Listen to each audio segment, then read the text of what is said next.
Hi, this is Coach Gerald of Stronger Than the Struggle and Run Rev Coaching. Today on episode 4, we're going to discuss how to adjust your training plan to fit your life.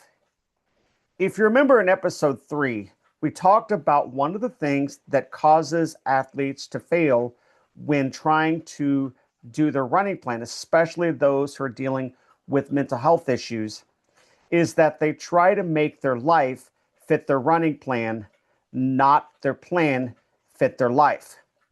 And that's where you try to shoehorn in your life into this plan that you found to train for your race or to train for fitness. And a lot of people do it, especially a lot of beginners. They get this plan offline. It says it's supposed to be running 5 days a week, 6 days a week. And they try to follow this plan. But in reality, eventually, usually within 2 to 3 weeks, something goes wrong. They miss a workout, they miss 2 or 3 workouts, and it fails. And they feel like they weren't qualified to be a runner. They feel like that they failed as a runner. Well, I want to say this very clearly. You didn't fail as an athlete. The plan failed you. You were trying to shoehorn the plan into your life and make your life revolve around the plan instead of making the plan revolve around your life. And as a result, that happened. You may think also, too, when you've had those failures, that you're not really a runner, that you're not cut out to run. Well, I want to say this very clearly. If you run, it doesn't matter if you run an 8-minute mile or you run an 18-minute mile, you are a runner. It doesn't matter if you run for 5 minutes or you run for 50 minutes. You are a runner.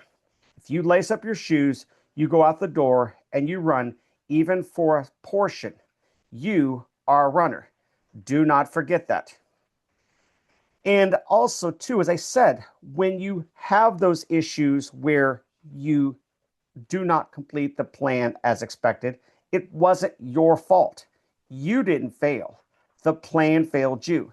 And that's as plain as I can say it. And a lot of people think if they can't follow this plan perfectly, they weren't count out for physical activity, that they're not really a runner, that they're not really an athlete. And that is absolutely the direct opposite because those plans were designed for ideal people. As you know, you're not, at least not most of you, at least not most of you listening to this podcast, you're not someone who's going to be on the Olympic stage. You're not someone who's going to be on the national podium. And if you are, thank you for listening. And I think some of this will apply to you as well. But the predominantly people I'm speaking to are those who are struggling to get out the door every day. They're struggling to find their motivation to keep the activity going. And for those, as we discussed last time, the stock plans just don't cut it. They make you feel like you're not coming along. They make you feel like something's wrong with you. And the reality is something's wrong with your plan because it's not designed for you.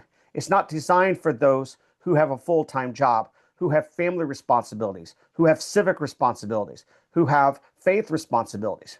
It's designed a lot of times, seriously, it's designed for those whose life is running, not for those who are putting running into their life.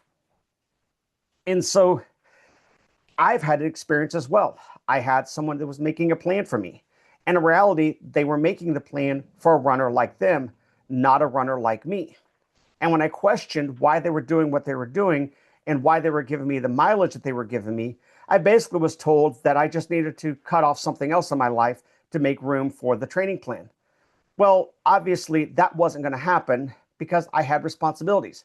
Running was something I was doing to make my life better. It wasn't something I was doing to pay my bills. I'm not a professional runner, and I'm betting you're not a professional runner either. And the reality is, when you try to get those plans that are designed for a perfect runner, those who don't have stress, those who are not carrying the burdens of anxiety and depression, when you try to fit those plans around, they don't work. And as I said, we're going to dig in a little bit deeper today on ways that we can make that work around you. And as we discussed in episode 3 as well, one of the core factors that you need to remember is motivation very seldom comes first. Usually, and 99% of the time, motivation is going to follow action. It's not like you're going to wake up one morning and you're going to have this wonderful, amazing motivation to go out and run. No, realistically speaking, your motivation and your desire and your passion for running is going to usually come after you develop the consistency and the habit. And you need to have a plan and a process that's built around your life, your needs, and your structure to make that happen. Because reality speaking, action leads to motivation, not motivation leading to action. And that's one of the biggest problems with traditional plans. They assume you're already motivated and that you're stable enough to follow them, but you're not always. And neither was I. Sometimes I still struggle with this. And that's why it seems like you're failing when in reality, the plan is what is failing you. You're trying to use a plan that's designed for perfection or designed for those who aren't in your shoes, and it's coming across as a failure or an inconsistency. But that's because that plan was never designed for you. That plan was designed for that perfect athlete. So let's look at the first thing we want to discuss today, and that is the reality that mental fatigue is real fatigue. You cannot separate your physical and your mental fatigue. They support each other, but on the same aspect, they also will tear each other down. Meaning, if you're not getting enough sleep, if you're not getting enough nutrition, if you're not getting enough hydration, it's going to affect your mental health. You're going to feel more depressed. You're going to feel more anxious. You're going to feel more sluggish. The reality is, if your physical body is not being taken care of, it's going to cause issues with your mental health. At the same time, if you're struggling mentally, it's going to decrease your physical capacity. If you're having those bouts of anxiety, if you're having those bouts of depression, it's going to limit your physical ability for physical activity. That's a reality that we live in. And so when you try to force it, when you try to force that plan into doing what you're wanting to do, if physical activity and mental activity are connected, it means that you're going to stress your physical body out even more, which is going to lead to more mental health struggles. And then more mental health struggles leads to less physical capacity. And you can see the negative loop that's happening here. But when you have a plan and a purpose that's designed around where you're really at, they support each other and they build upon each other instead of tearing each other down.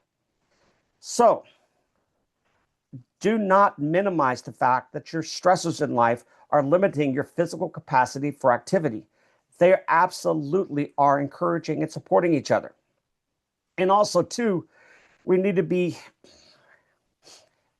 looking at our lives before we try to build any plans. Before you take any training plan, or before you try to adapt any training plan, you need to be honest with yourself about where you're at, not about where you want to be at, not about where you think you should be at, but you need to be honest and audit your life with how much time and capacity you really have.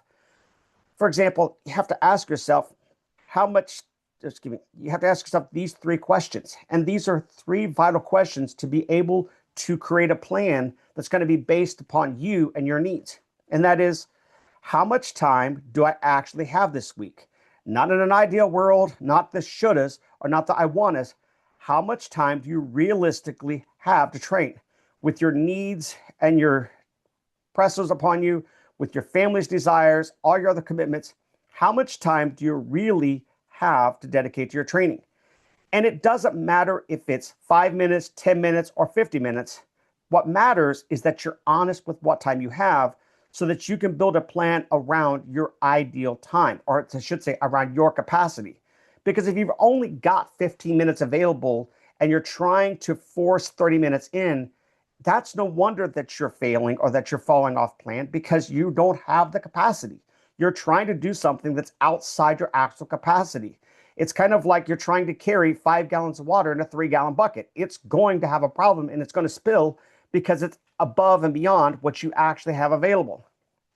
And the next question you have to ask yourself is, what is my emotional capacity right now? Honestly, not the what do I think I should be doing or what do I want to be at, but realistically where you're currently at.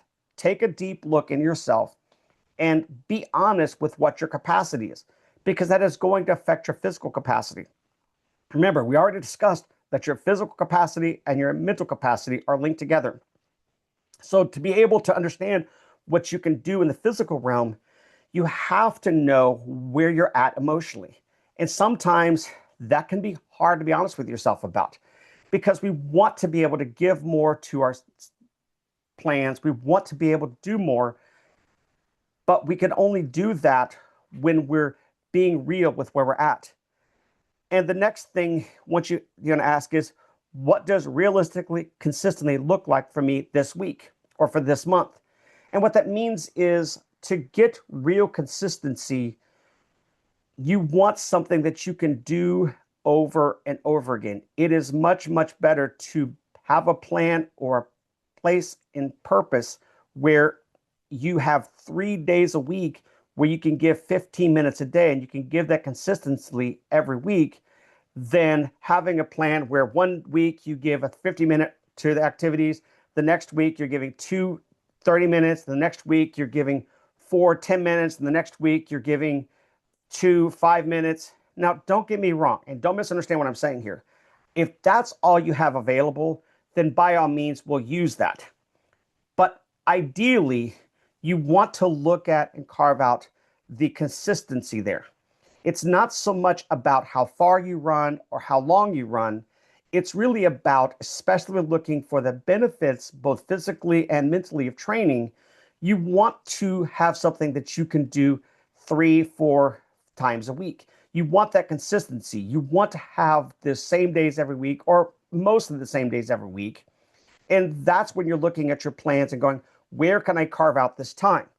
And that's hard, because some of us, our lives are chaotic and we've got things that come up, but we're looking to do the best we can.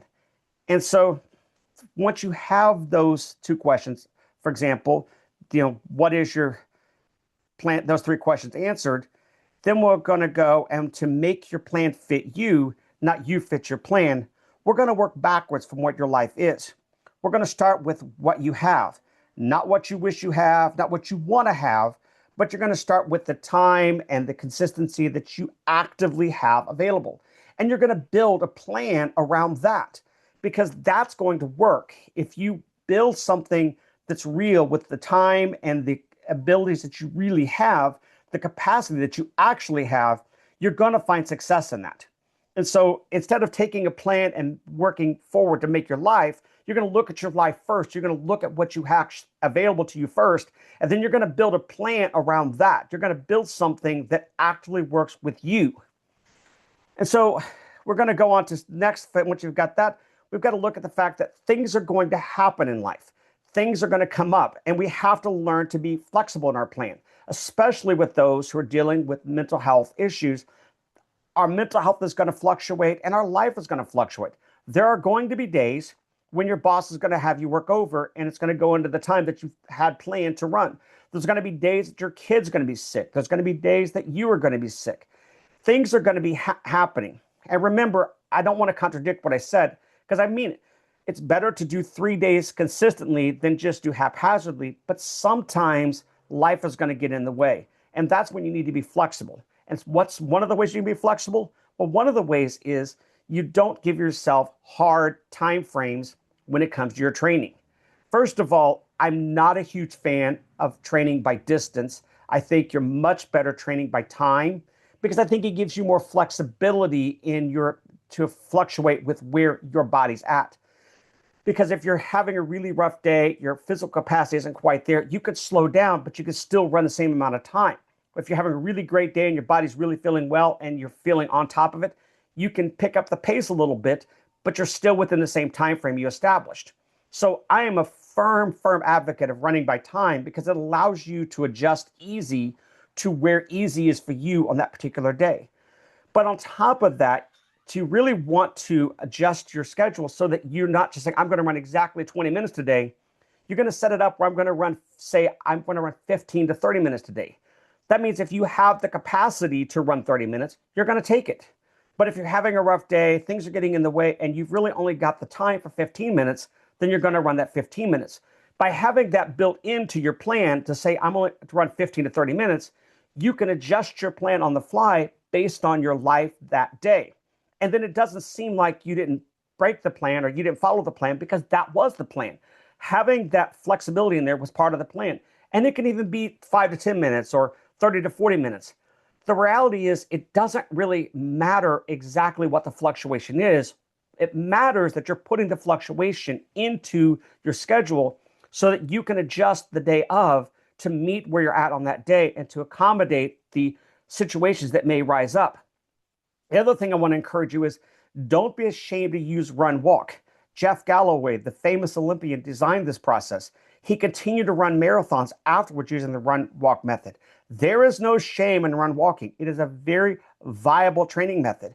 And if you're using the run walk method, I'll say this clearly, you are still a runner.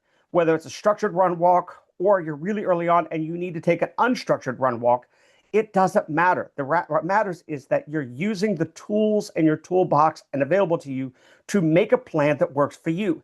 So if you need to use that run walk, or you even just want to use the run walk, do it. Use the tool that's available to you. Use what helps you consistently stay active. And plan your grace days. Understand there's going to be days that are things outside your control, as we discussed, that you do not have control over what you can do with those days. So plan those days and don't feel guilty about those days. And even if it's something that you could control, at the end of the week, take a moment, look over what didn't work or what didn't work the way you thought it would, and look and ask yourself, is there something I could have done differently? If there is, learn from that, adjust for future changes. If there wasn't, accept the fact that it's outside your control. You did the best with what you had available and celebrate that. That's not a failure. That's life.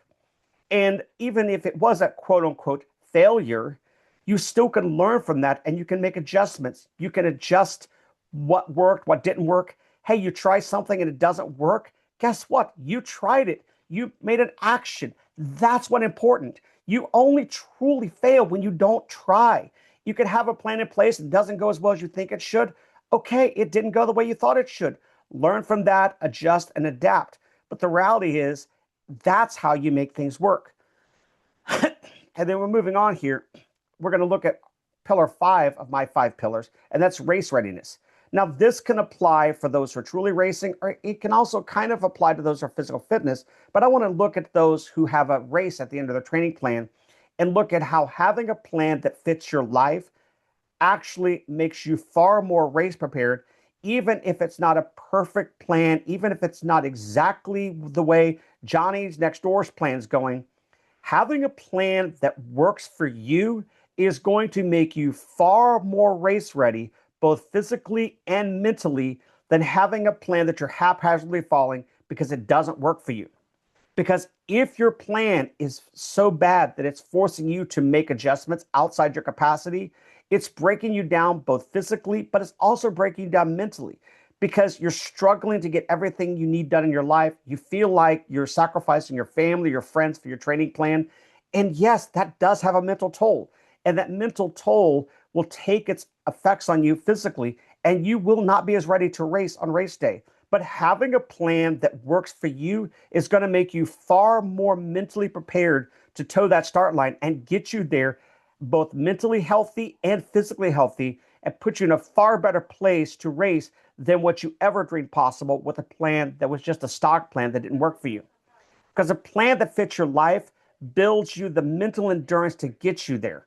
When it's working for you, it's going to show you that you can do things and it can work. When you've got a plan that's built around you, it's going to show you that endurance you need to do that physical endurance. And for those of us at Run Rev Coaching and for my athletes, performance is still going to be a goal. It's just not going to be the only one. It's going to be a goal, but it's not going to be the goal. And I say that because for my athletes, I want to look at you and I try to treat you as a whole person. You have aspects of your life that's more than just your running. So if we look at performance as the sole goal, it's going to neglect the needs that you have outside of your running, which is going to affect your health. So performance is always going to be a part of race readiness, but it's not going to be the sole goal. And it's usually not going to be the premium goal because you're looking to use running to improve your mental health, not to get you on the podium. And again, if you are one of those people that's looking at the podium, great, this can still apply. So this is exactly what a custom plan is designed to help you with. It's better than a stock plan, and that's why I create custom plans. That's why I sell custom plans, so athletes can get a plan that's designed around them, that fits their needs. because not everybody's looking for one-on-one coaching, but they want a plan that's going to be revolved around what their needs are, what their life is. And so it's going to start with the 3 questions we had earlier and looking at your answers. It's going to look at what your capacity is. And I'm going to design a plan around your capacity for where you're at. And so if you're interested in that, you can go to my website at runrevcoaching.com and click on services. And in there, you'll find information about scheduling and paying for your custom plan. And if you're not sure if a custom plan's for you right now, but you're still interested in what might be available to you, go ahead and click your free discovery call. We can discuss where you're at. We can discuss what options are available to you, and we can discuss what might work best for you. And again, if you're not really ready for any of that, that's okay. Just keep on listening to the podcast. We're going to keep sharing tips and tricks, and we're going to keep discussing ways that you can make your training better. I'm not going anywhere. I've been here for 3 years as a coach, and I'm going to continue being here. I'm going to be here for when you need me. So I hope you've enjoyed today's lesson. I hope you've learned something from it. And if you have, please share in the comments. Please share with your friends if you think someone else might get something from this. And I want to remind you that you're not lazy. You're not broken. You're just carrying more than most plans were built for. Now you know how to build one that actually fits you. So keep going forward and give yourself grace, for you are stronger than the struggle.